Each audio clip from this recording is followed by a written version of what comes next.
പ്രജിത, ഇപ്പോഴേ ഈ ആനന്ദകുമാറിനെ പാതിവില തട്ടിപ്പിലെ ആനന്ദകുമാറിനെ ഈ കഴിഞ്ഞ ദിവസം തിരുവനന്തപുരത്ത് നിന്ന് അദ്ദേഹത്തിനെ അറസ്റ്റ് ചെയ്തു.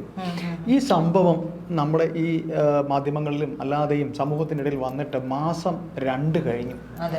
ആനന്ദകുമാറിനെ ഇപ്പോഴേ പൊക്കാനായുള്ള പോലീസിന് എന്താ പറയാനുള്ളത്? അത് ആനന്ദകുമാറിനെ ഇപ്പോഴേ പൊക്കാനായുള്ളൂ എന്ന് ചേട്ടൻ ചോദിക്കുമ്പോഴേ ചേട്ടന് ഓർമ്മയുണ്ടാവും, നമ്മളാണ് ഇത് ആദ്യം എടുത്തിട്ട് അടിച്ചത്. നമ്മളാണ് പറഞ്ഞത് രാധാകൃഷ്ണന്റെ കേസ് ഉൾപ്പെടെ പറഞ്ഞത്. ഇത് സത്യത്തിൽ ഇത്രയും എത്തണ ഒരു സംഭവം ആയിരുന്നില്ല. എല്ലാവരും തന്നെ മുഖ്യധാര മാധ്യമങ്ങളെല്ലാം തന്നെ ഇത് മുക്കാൻ ശ്രമിച്ചെടുത്താണ് നമ്മൾ അന്ന് എൻ രാധാകൃഷ്ണന്റെ പങ്കുൾപ്പെടെ ചേർത്ത് നമ്മൾ വാർത്ത കൊടുക്കുന്നത്. അതിനുശേഷമാണ് ബാക്കി എല്ലാവരും ഏറ്റുപിടിച്ചതൊക്കെ. അതിനെ തുടർന്നാണ് ഈ അന്വേഷണം ശരിക്കും വരുന്നത്. നമ്മൾ പിന്നെ അത് പാട്ടുപാടിക്കൊണ്ടിരിക്കാറില്ല എന്നുള്ളത് നമുക്കൊരു മൗത്ത് പബ്ലിസിറ്റി സംബന്ധിച്ചില്ല, അതിന്റെ ആവശ്യമില്ല. അപ്പോൾ ഈ ആനന്ദകുമാറിനെ അറസ്റ്റ് ചെയ്യണമെന്നുണ്ടെങ്കിൽ ആദ്യം ആനന്ദകുമാറും ഈ എൻ രാധാകൃഷ്ണനും ഉൾപ്പെടെയുള്ള ഈ സംഘം ഉണ്ടല്ലോ, ഇവര് സത്യത്തിൽ ആനന്ദു കൃഷ്ണനെ അറസ്റ്റ് ചെയ്ത് അതിലേതെങ്കിലുമൊക്കെ തരത്തിൽ ഈ കേസ് അങ്ങ് ഒതുക്കി തീർക്കാനാണ് ശ്രമിച്ചുകൊണ്ടിരുന്നത്. അല്ലെങ്കിൽ പിന്നെ ആനന്ദകുമാറിനെ ഈ കഴിഞ്ഞ ദിവസം അറസ്റ്റ് ചെയ്തത് പോലും അദ്ദേഹത്തിന്റെ വീട്ടിൽ വെച്ചാണ്. അദ്ദേഹം എവിടെ ഉണ്ടാകാനാണ് എന്നുള്ളതൊക്കെ നമ്മുടെ പോലീസ് ഉദ്യോഗസ്ഥർക്ക് അറിയാഞ്ഞിട്ടൊന്നുമല്ല. ഉദ്യോഗസ്ഥരെ ഞാൻ അതിൽ കുറ്റം പറയില്ല. ഉദ്യോഗസ്ഥർക്ക് നിർദ്ദേശം കൊടുക്കുന്നവരെ നമുക്ക് പറയാൻ പറ്റുള്ളൂ. അവരുടെ കൈയും കാലം കെട്ടിയിട്ടിട്ട് നിങ്ങൾ ഇനി ഓർഡർ എന്ന് പറഞ്ഞു കഴിഞ്ഞാൽ അവർക്ക് ഓടാൻ പറ്റില്ലല്ലോ. അപ്പോൾ അത്തരത്തിലുള്ള ഒരു എന്താ പറയാ, ഒരു പുകമറ സൃഷ്ടിക്കേണ്ട ഭാഗമായിട്ടായിരുന്നു ഇത്രയും നാളും അറസ്റ്റ് ചെയ്യാതിരുന്നത്. ഇതിൽ നിന്ന് വളരെ വ്യക്തമാണ്. നമ്മൾ തന്നെ പലതവണ പറഞ്ഞു, ആനന്ദകുമാറിനെ കാണാനായിട്ട് എൻ രാധാകൃഷ്ണനും അനന്ത കൃഷ്ണനും പോയതും ഇവർക്ക് ഡൽഹിയിലുള്ള ഒരു വക്കീലായിട്ട്, അഭിഭാഷകനായിട്ട്, അദ്ദേഹത്തിന്റെ പേര് ഇപ്പം എനിക്ക് ഓർമ്മ കിട്ടുന്നില്ല, അദ്ദേഹവുമായിട്ട് കണക്ഷൻ ഉണ്ട്. അദ്ദേഹമാണ് ഈ ഇടനിലക്കാരനായിട്ട് നിന്നിട്ടുണ്ടായിരുന്നത് എന്നതൊക്കെ. ഇപ്പോൾ ആനന്ദകുമാർ ആദ്യം മുതൽ പറയുന്നത് തനിക്കതിൽ പങ്കില്ല. ആനന്ദകുമാറും എൻ രാധാകൃഷ്ണനും ഒക്കെ പ്രസ് മീറ്റ് നടത്തി ഇവർക്കിതിൽ പങ്കില്ല എന്ന് പറയാൻ. ഈ പങ്കില്ല എന്ന് പറയാൻ വേണ്ടി പ്രസ് മീറ്റ് നടത്തിയ അദ്ദേഹത്തിന് അറസ്റ്റ് വന്നു കഴിഞ്ഞപ്പോഴേക്കും ദേഹാസ്വാസ്ഥ്യം ഉണ്ടായി. അപ്പോഴാണ് കുടുംബം പറയുന്നത് 10 വർഷം മുമ്പ് അദ്ദേഹത്തിന് ആൻജിയോപ്ലാസ്റ്റി ചെയ്തിട്ടുണ്ട് എന്നുള്ള കാര്യം. ഇന്നലെ അദ്ദേഹത്തിനെ സ്വകാര്യ ആശുപത്രിയിൽ ആക്കി കഴിഞ്ഞു. അറസ്റ്റ് രേഖപ്പെടുത്തി, പക്ഷേ ഹോസ്പിറ്റലിൽ തന്നെയാണ്. ചിലപ്പോൾ മെഡിക്കൽ കോളേജിലേക്ക് മാറ്റുമെന്നുള്ള വാർത്തകൾ അതില് മെഡിക്കൽ കോളേജിലേക്ക് മാറ്റുമെന്നുള്ളതും പറയുന്നുണ്ട്. അപ്പോ ഈ തട്ടിപ്പ് ഇത് ചെയ്തിട്ടില്ലെങ്കിൽ, ഞാൻ ചോദിക്കുന്നതാണ്, ചെയ്തിട്ടില്ലെങ്കിൽ എന്തിനാണ് ദേഹാസ്വാസ്ഥ്യം? ദേഹാസ്വാസ്ഥ്യം പല കാരണങ്ങൾ കൊണ്ടുണ്ടാവാം. ജയിലിലേക്ക് പോകാതിരിക്കാനുള്ള കാരണമാവാം. അത് നടയടി പോലെയല്ലേ ചേട്ടാ? നമ്മൾ ഓർത്ത് നോക്കിക്കഴിഞ്ഞാൽ തന്നെ നമുക്കറിയാം, നമുക്ക് പിടിയിലാവുന്ന എല്ലാ ആളുകൾക്കും തന്നെ, VIP-കൾക്കെല്ലാം തന്നെ, സാധാരണക്കാരന് അത് വരില്ല. ഈ കഴിഞ്ഞ ദിവസം ഒരു സാധാരണക്കാരൻ എന്ന് പറയുന്ന അഫാനാണ്, രക്തസമ്മർദ്ദം കൂടി പോയ സാധാരണക്കാരൻ. അതെ, മറ്റൊരാൾ വന്നിട്ടില്ല. അപ്പൊ ആനന്ദകുമാറിന്റെ ഒക്കെ, അതായത് 400 കോടിയുടെ തട്ടിപ്പില് ഈ അക്കൗണ്ടിൽ ഇനിയുള്ളത് 42 അത്രയും ലക്ഷം കോടി മാത്രമാണ് ഇനിയുള്ളത്. അപ്പൊ ഈ ഫണ്ട് മുഴുവൻ ഏത് തരത്തിലേക്കാണ് ഇവർ മാറ്റിയിട്ടുള്ളത് എന്നുള്ളത് അറിയണം.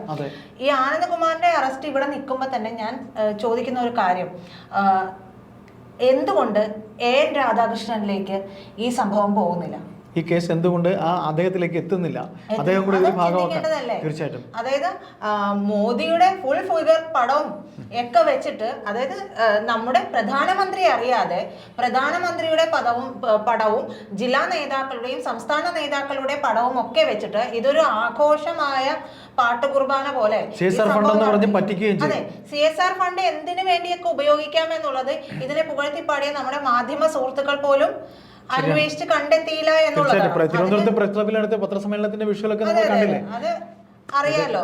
അപ്പൊ അതിനു വേണ്ടി നമ്മുടെ മാധ്യമ പ്രവർത്തകര് ക്യൂ നിന്നിട്ടുണ്ട്. തീർച്ചയായിട്ടും. അത് വണ്ടി വാങ്ങാനും അവരുടെ ഹൗസിംഗ് കോളനിയിലെ ആൾക്കാരെ കുറെ ബുക്ക് ചെയ്തെന്ന് പറയുന്നു തിരുവനന്തപുരത്ത്. ഇപ്പൊ എല്ലാവരും മേലോട്ട് നോക്കിയിരിപ്പാണ്.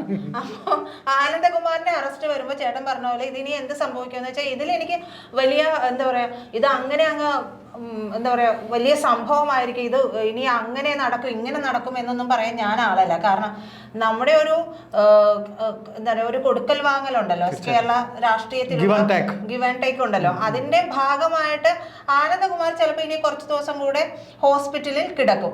ഹോസ്പിറ്റലിൽ കിടക്കുന്ന മുറയ്ക്ക് തന്നെ മിക്കവാറും എന്തെങ്കിലും ഒരു എന്താ പറയാ, എന്തെങ്കിലും ഒരു സർപ്രൈസ് വരും. അതായത് അദ്ദേഹത്തിന് ജാമ്യം കിട്ടി എന്നുള്ള തലത്തിലുള്ള. അത് മാത്രമല്ല, എനിക്ക് തോന്നുന്നത് രാധാകൃഷ്ണൻ ഈ കേസിൽ പ്രതിയായിരിക്കുന്നല്ലോ. എൻ രാധാകൃഷ്ണനെ തൊടാൻ പറ്റാത്തത് കൊണ്ട് ചിലപ്പോൾ എല്ലാം കൂടെ ഇയാൾ കൊണ്ടുവന്ന് കോർണർ ചെയ്ത് ഇയാളെ അറസ്റ്റ് ചെയ്യുന്നതിൽ ഈ സംഗതി തീരും.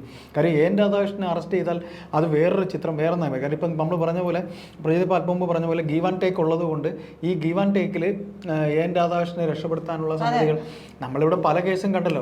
കൊടകര കണ്ടു, ശേഷം പിന്നെ വേറെ ഏതൊക്കെ വിഷയങ്ങൾ BJPയെ സംബന്ധിച്ചുണ്ടായിട്ടുണ്ടോ അതെല്ലാം മച്ചമ്പിയും അളിയനും എന്ന രീതിയിൽ അതിനെല്ലാം ഇങ്ങനെ അങ്ങോട്ടൊന്നെങ്കിൽ BJP നേതാവായിട്ടുള്ള എൻ രാധാകൃഷ്ണന്റെ അറസ്റ്റ് നടക്കേണ്ടതാണ്. സത്യത്തിൽ അദ്ദേഹം ചെന്നിട്ടാണ് പറയുന്നത്, KN ആനന്ദകുമാറിനോട് പറയുന്നത് ഇങ്ങനെ ഒരു സംഭവം ഉണ്ട്, നമുക്കത് ചെയ്യണം എന്ന് പറയുകയും ആനന്ദകുമാർ അതിനോട് ഇവർ ഒരുമിച്ചുള്ള കൂട്ടുകൃഷി തന്നെയായിരുന്നു. ഈ കൂട്ടുകൃഷി ഇവർ രണ്ടുപേരും തന്നെയായിരുന്നു മുഖമായിട്ട് ഈ തട്ടിപ്പുകാരൻ നിർത്തിയത് അല്ലെ. ഈ തട്ടിപ്പുകാരൻ നിർത്തിയിട്ട് ഇത്രയും ഇപ്പൊ കണ്ണൂരുള്ള ഒരു കേസാണ്, കണ്ണൂർ ആൾക്കാരെ പറ്റിച്ചതാണ്. ഇപ്പോ കണ്ണൂരിൽ നിന്നാണ് ഈ അറസ്റ്റ് വന്നിരിക്കുന്നത്.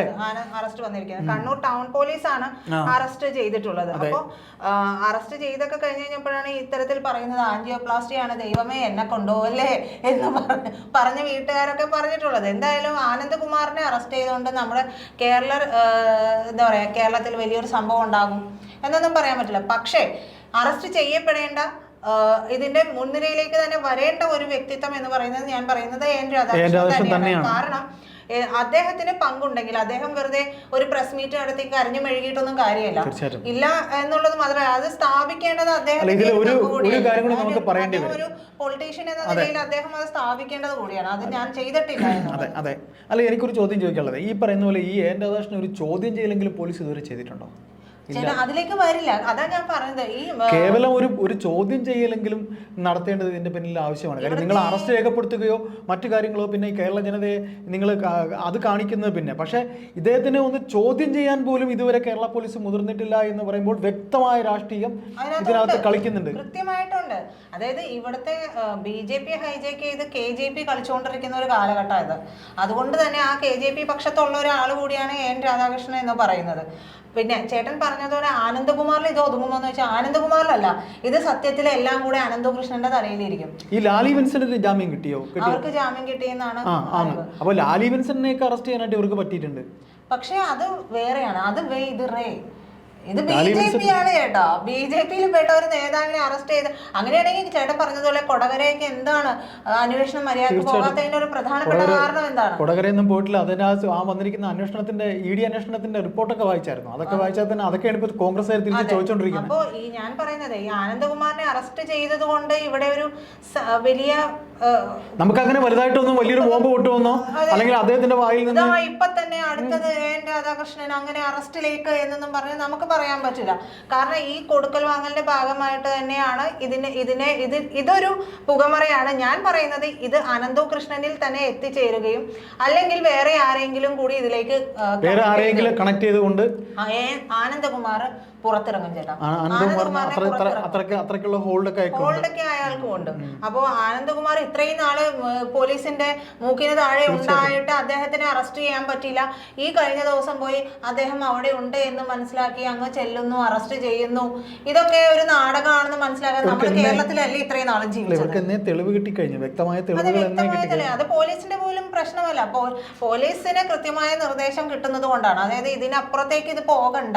ഇതിപ്പോൾ ഒരുപാട് പ്രശ്നങ്ങൾ ഇതിനെ തുടർന്ന് വന്നത് കൊണ്ട് മാത്രമാണ് എന്റെ ആനന്ദകുമാറിനെ ഇപ്പോൾ അറസ്റ്റ് ചെയ്തിട്ടുള്ളത് പോലും. തീർച്ചയായിട്ടും. അതല്ലെങ്കിൽ ഈ പറയുന്നത് പോലെയുള്ള ഒരു അറസ്റ്റ് ഉണ്ടാവില്ല. അദ്ദേഹത്തിന് മുൻകൂർ ജാമ്യം കിട്ടാതിരിക്കുക കൂടി ചെയ്തു. അവിടെയാണ് അദ്ദേഹത്തിന് ഒരു വീഴ്ച വന്നത് എന്നും അദ്ദേഹത്തിന്റെ ഒരു കരുനീക്കങ്ങളിൽ ഒരു പാളിച്ച വന്നത് ആ മുൻകൂർ ജാമ്യം കിട്ടാതെ പോയതിലാണ്. അതുകൊണ്ടാണ് ഇവര് ഇത് ചെയ്തതും. ഇല്ലെങ്കിൽ അദ്ദേഹം മുൻകൂർ ജാമ്യം എടുത്ത് അദ്ദേഹം വേണേ നാട് വിട്ടേനെ. ഏതായാലും എൻ രാധാകൃഷ്ണനിലേക്ക് എത്തില്ല എന്നുള്ള കാര്യം തന്നെ നമ്മളിവിടെ ഉറപ്പിച്ചു പറയുന്നു അല്ലെ. എൻ രാധാകൃഷ്ണൻ കൂടെ ഉൾപ്പെട്ട പല സംഗതികളും ഈ ആനന്ദകുമാറിലേക്ക് കൊണ്ടുവന്ന് ഈ കേസ് നമ്മളെ പറ്റിക്കാനായി ചില സംഗതികൾ പോലീസ്, അതും ക്രൈംബ്രാഞ്ചാണ് പറഞ്ഞു വെച്ച പോലെ കൃത്യമായിട്ട് ചെയ്യും എന്ന് മാത്രമേ നമുക്കിതിൽ പറയാനുള്ളൂ.